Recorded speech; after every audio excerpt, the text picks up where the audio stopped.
नमस्कार। लक्ष्मी नारायण ज्योतिष केंद्र में आप सभी का स्वागत है। मैं आचार्य डॉक्टर ए पी शुक्ला। आज का हमारा विषय व्यवसाय, नौकरी, राजनीति, कुछ भी करें लेकिन बड़ा करेंगे। मैं कुछ रेखाएं आपको बताता हूं। वो रेखाएं ये दिखाती है कि व्यक्ति राजनीति करे या व्यवसाय करे तो बड़े पद तक जाएगा, बड़े स्तर तक जाएगा। और कहां पर ये रेखाएं जो कि राजयोग की रेखाएं हैं और कहां पर ये रेखाएं दुर्योग में बदल जाएंगी वो भी मैं बताऊंगा आपको। ध्यान से समझने की कोशिश करिएगा। देखिए, एक पॉइंट होता है जिसे हम लोग कहते हैं रिंग सोलोमन। रिंग सोलोमन ये कम हाथों में मिलता है, लेकिन मिलता है तो अच्छा कहलाता है, उसमें कोई दो राय नहीं है। सबसे पहले ध्यान रखिएगा, ये गुरु की उंगली है। गुरु की उंगली का निचला, जहां से उंगली शुरू होती है, उस जगह पे एक रिंग नुमा आकृति में इस टाइप में अगर कोई बिंदु बन रहा है और उसमें किसी प्रकार का जो है कटिंग नहीं है, कटा मतलब टूटा ना हो, चेन ना हो, ठीक है। एकाद हो गया कोई बात नहीं, चेन का मतलब, एकाद का मतलब ये हो गया, ये तो कम से कम ये धन तो देगी। अगर एक चेन यहां पर बन रही है, एक दीप टाइप का या निशान इस टाइप का बन रहा है गोल गोल, धन तो देगी, उसमें कोई दो राय नहीं है। लेकिन उसका प्रभाव कहीं ना कहीं खराब जहां पड़ेगा वो संतान के ऊपर पड़ेगा। बहरहाल संतान पे बात आज नहीं कर रहे हैं, आज हम बात कर रहे हैं रिंग सोलोमन और कुछ अच्छी रेखाओं पे। एक चीज यहां पर मैं जरूर बताना चाहूंगा। देखिए, एक कंफ्यूजन आप लोग की रहती है, एक दो वीडियो मैंने और बोला है, एक रेखा एक चीज को नहीं दिखाती है। एक रेखा एक चीज को नहीं दिखाती है। कोई रेखा अगर कहा जाए तो आपके विवाह को दिखा रही है, तो वही रेखा अगर कहा जाए तो घर से दूर जाने को भी दिखा सकती है। बात समझिएगा। मान लीजिए ये रेखा है, तो ऐसा नहीं कहा जाएगा कि व्यक्ति घर से दूर, ये ठीक है घर से दूर जाएगा, ये चंद्रमा की रेखा है। लेकिन इससे अगर कहा जाए विवाह का सुख भी देखा जाएगा, इससे अगर कहा जाए माता का भी सुख देखा जाएगा, इससे अगर कहा जाए जहां पर भी आप काम करते हैं, जिन लोगों के साथ काम करते हैं, जो भी आपके पड़ोसी हैं, उनसे क्या संबंध रहेंगे उसको भी देखा जाएगा। ये रिंग सोलोमन है। अगर ये टूटा फूटा नहीं है, स्पष्ट साफ है, ठीक है, जहां शुरू हो रहा है, और माउंट आपके सामान्य उठे हैं, बहुत ज्यादा भी ना उठाओ, बहुत दबा भी ना हो। अब ये कैसे देखेंगे कि माउंट आपके उठे हैं कि नहीं उठे हैं? जब अपनी हाथ को जो है करिएगा और यहां पर दबा दबा के देखिएगा, ठीक है। अगर हड्डी नुमा आकृति आ रही है, यहां पर दबाएंगे आप, लगेगा आपको जो है नीचे हड्डी है, तो ये कहा जाएगा माउंट आपका अच्छा है। अगर इस जगह पे, ठीक है, अगर इस जगह पे गड्ढा ज्यादा है तो ये कहा जाएगा कहीं ना कहीं वो ग्रह आपका कहीं पीड़ित है, कहीं ना कहीं आपको प्रॉब्लम कर रहा है। ये आपका सामान्य उठा है, ये आपका रिंग सोलोमन अगर कहा जाए अच्छा है, तो ऐसे में कहा जाएगा कि व्यक्ति के पास धन को लेके समस्याएं नहीं होंगी, जीवन पर्यंत धन होगा, उसमें कोई दो राय नहीं है। शुरुआत में मैंने कहा था कि राजयोग तो बताऊंगा और कहां पर राजयोग दुर्योग में बदल जाता है वो भी बताता हूं।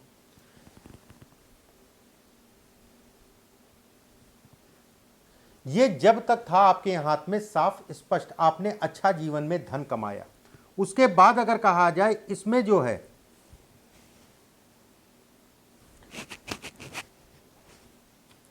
इसमें अगर कहा जाए एक रेखा और निकल गई, एक रेखा और निकल गई, मतलब इस जगह पे ऐसी भी हो सकती है, ऊपर से भी हो सकती है, नीचे से भी हो सकती है, तो ये कहा जाएगा अब आने वाला समय तनावपूर्ण होगा।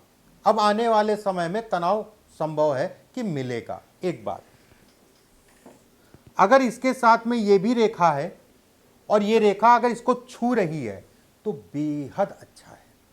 अगर छू के ऊपर निकल जा रही है, संतान का सुख कितना भी आप कुछ कर लीजिए नहीं मिलेगा। अगर संतान नहीं है या संतान है भी मान लीजिए, सुख नहीं मिलेगा। अगर रेखा काट के ऊपर चली जा रही, कुछ भी कर लीजिए, कितने भी जो है पूजा कर लीजिए, नहीं होगा, क्योंकि ना है ये। अगर ये रेखा दुर्भाग्य ये नीचे की तरफ घूमने लग जाए और उसके बाद इससे मिली हो तो ये खराब कहलाएगा, ठीक है। ये ऊपर की तरफ जाए तो ये खराब कहलाएगा। अगर इससे मिली है तो ये अच्छा है, खराब नहीं है, बहुत ही अच्छा कहलाएगा, खराब नहीं कहलाएगा। बस ऐसे लोग अगर कहा जाए तो जब ये रेखा बन के स्पष्ट साफ हो जाएगी तो एक उम्र ऐसी होती है, ठीक है, कि उसके बाद जो है व्यक्ति मोह माया को छोड़ने की कोशिश करता है और परमात्मा की पूजा में, भक्ति में, धार्मिक कार्यों में लिप्त हो जाता है। धन के दृष्टिकोण से अगर कहा जाए खराब नहीं कहलाएगी, अच्छी है और खूब धन देगी, उसमें कोई दो राय नहीं है। रेखा ऊपर निकल रही है तो जो खूब धन है आपका, वो खूब धन जो है ये खराब कर देगी, ये इसको भी दिखाती है। अगर शुक्र के पर्वत से एक सीधी रेखा सूर्य की तरफ जाए, बहुत अच्छा है। अगर रेखा टूटे ना, फूटे ना, एक रेखा नीचे ना हो, इसमें इस तरफ से ना हो, तो कहा जाएगा बिरले हाथों में होती है और खूब धन देती है, उसमें कोई दो राय नहीं है। उसके साथ में एक रेखा जो है अगर कहा जाए शनि के क्षेत्र पे जाए तो ये कहा जाएगा कि व्यक्ति बड़े स्तर का राजनेता या बड़े स्तर का व्यवसायी बन सकता है। अगर वो पॉलिटिक्स करना चाह रहा है, राजनीति करना चाह रहा है, उसके लिए अच्छा है, ठीक है, और कहीं ना कहीं व्यवसाय भी करता है तो अच्छे मुकाम तक पहुंचता है। ये इसको इंगित करता है, ये इसको दिखाता है। ये 90% वाली बात नहीं है, ये 99% वाली बात है, ऐसा होगा, ठीक है। बस रेखा कटे ना, ये रेखाएं जो है कटे ना। दुर्भाग्य भी समझ लीजिए, ये रेखा नीचे से दो फाड़ हो, जो था वो जाने का समय आ गया।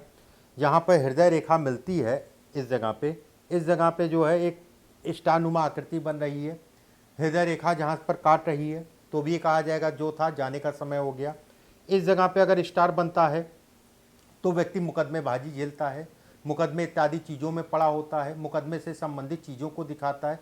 बस रेखा स्पष्ट हो, साफ हो, टूटी फूटी ना हो, तो ऐसे में कहा जाएगा व्यक्ति जीवन में सफल होगा और बड़े स्तर तक पहुंचेगा, उसमें कोई दो राय नहीं है।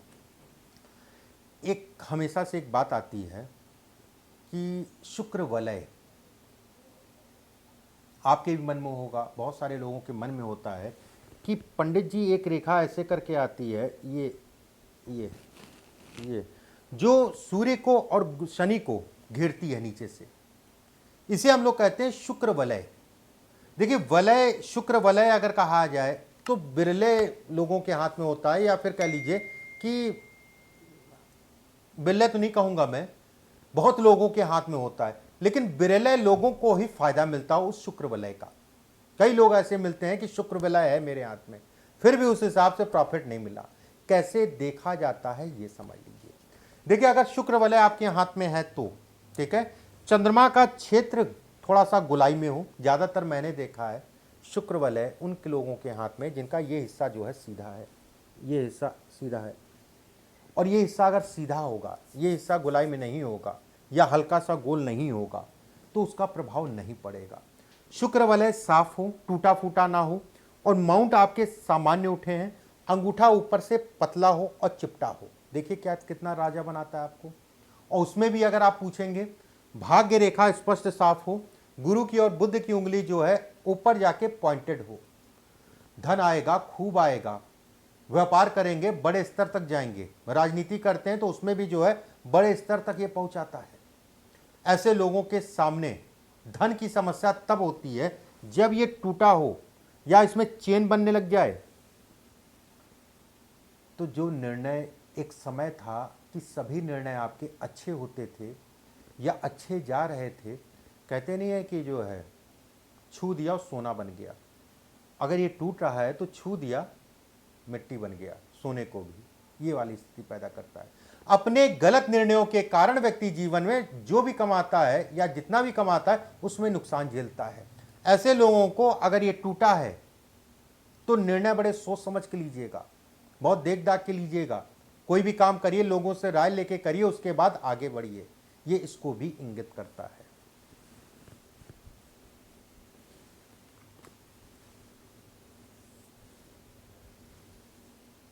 ये भी भाग्य रेखा है, ठीक है, ये भी भाग्य रेखा है। अगर इतने क्षेत्र से एक रेखा निकले और बुद्ध की तरफ जाए, इतने क्षेत्र से मतलब शुक्र के क्षेत्र से, और कैसे समझेंगे ये भी समझ लीजिए। जिस जगह पे ये उठा हुआ आपको दिखाई दे, ये जगह ठीक है, मान लीजिए यहाँ उठा दिख रहा है, इतना दूरी पे उठा है, उसके अंदर हो, ध्यान रखिएगा चीज। और एक रेखा बुध की तरफ जाए, एक रेखा बुध से सूर्य की तरफ जाए, इस रेखा से मिलके जो है सूर्य की तरफ रेखा जाती है। ऐसे लोग भी बहुत बड़े स्तर के जो है उद्योगपति बनते हैं। भाग्य रेखा स्पष्ट साफ हो, धन आएगा, खूब आएगा। ऐसे लोग अगर कहा जाए 10-20 लोगों को काम नहीं देते हैं। ऐसे लोग अगर कहा जाए 1500 या उससे ज़्यादा लोगों को काम देते हैं। बस रेखा साफ हो, टूटी फूटी ना हो। रेखा साफ हो, टूटी फूटी ना हो, इस चीज़ का ध्यान रखिएगा। धन आएगा और खूब आएगा, थोड़ा मोड़ा नहीं आएगा। अगले वीडियो में आप सभी से फिर मुलाकात होगी। वीडियो को ज़्यादा से ज़्यादा जो है शेयर कर दीजिएगा, लोगों तक पहुंचा दीजिएगा। ये एक ऐसा ज्ञान है ज्योतिष, वो भी हस्तरेखा में, जिसका लाभ जो है ज़्यादा से ज़्यादा लोगों को मिल सके। नमस्कार।